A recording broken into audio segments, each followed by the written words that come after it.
Matthew Isnor, Program Lead for Cyber Workforce Development in the Office of the Chief Information Officer, DoD, and Alfredo Rodriguez III, Program Lead for Cyber Workforce Data and Analytics. Welcome to both of you, gentlemen. It's great to have you here.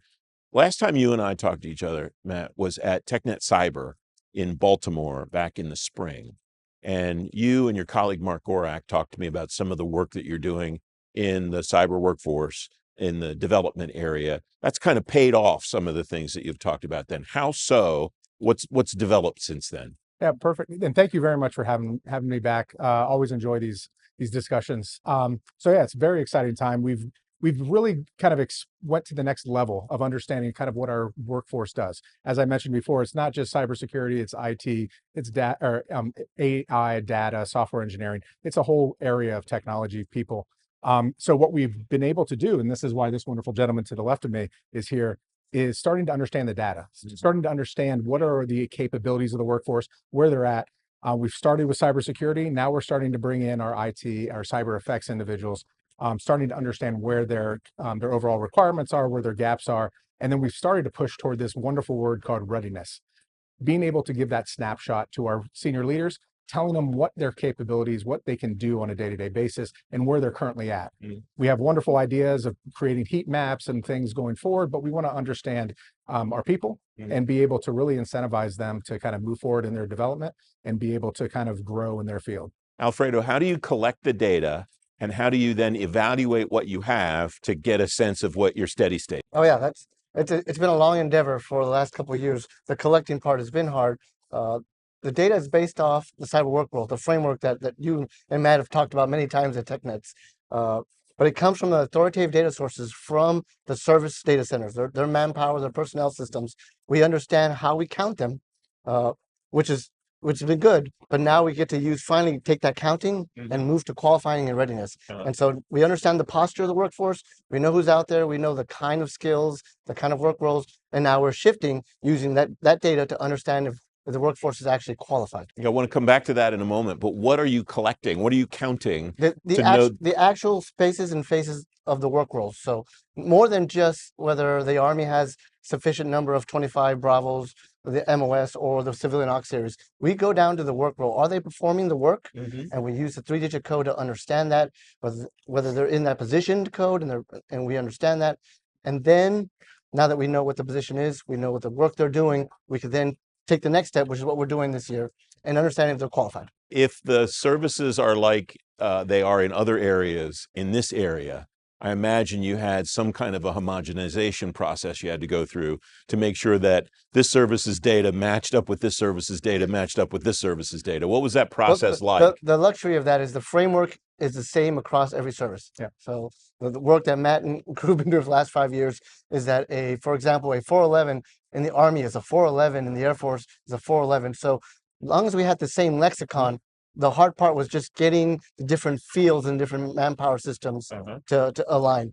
And then once I ingest them into our visualization platform, because the organizing principle is the cyber work code, it's aligned across. Now, it's coming in different forms or fashions from each of the services, but you know what's the same? The code.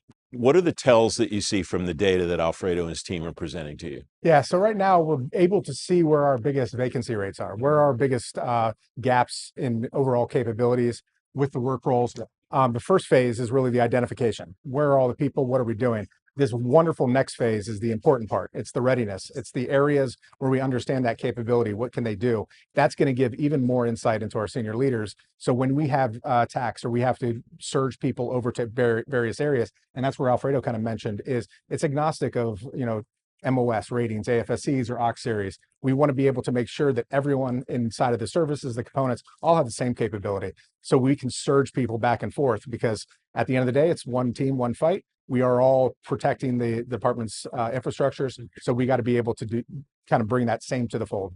Does the data give you the readiness status in and of itself, or does it give you information for you and your colleagues to interpret on a human level? This organization's ready, this one's not.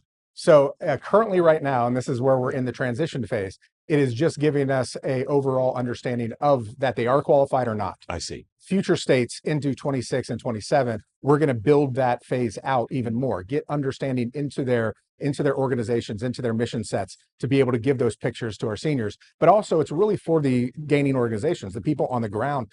When you report, you want to be able to understand what your people can do. Your commanders and operational people understand that, so they can start leveraging that data and start maneuvering people in those work sections. So it's not necessarily just for senior leaders of the department. We're there to understand and be able to resource, but it's really for the operational people down on the floor to be able to kind of input their information and go forward. Alfredo, what does the construction of that infrastructure look like in the 26, 27 timeframe to deliver what Matt just talked about? That's going to be, so right now, like I can give you the just understanding of how they foundationally qualified, whether they used a cert or training or education, but eventually we're going to get to how they're performing on the job. What things they do and what tools they access, so they understand how they certify the job. So now we have both pictures. Do they have the skills and knowledge to enter the workforce and understand? And can they do the mission? And at what level? And so I'm still at the first phase, working with Matt to draw the second phase out, because once we understand if they have the foundational skills, then we can understand how they're performing at their mission. And like Matt said, that data is not just available where I brief up. It's available for those operational commanders, those division S6s and so forth, to understand the posture of the force, and then where they can tweak at the edges to be a more ready workforce. Is the data that will be necessary for that information you're already collecting, or will you start to collect new things? It's going to be new things. This is new territory. Data for the most part has only been the HR side. We're really good at counting. Now we're trying to shift to qualifying, and we're trying to shift qualifying in this construct that Matt and the initiatives are working under 8140. Just beyond, do I have a cert? We need to go beyond that. And I want to throw, it's kind of us trying to mold two organizations together, the HR people for understanding, and then the readiness people, the ops people.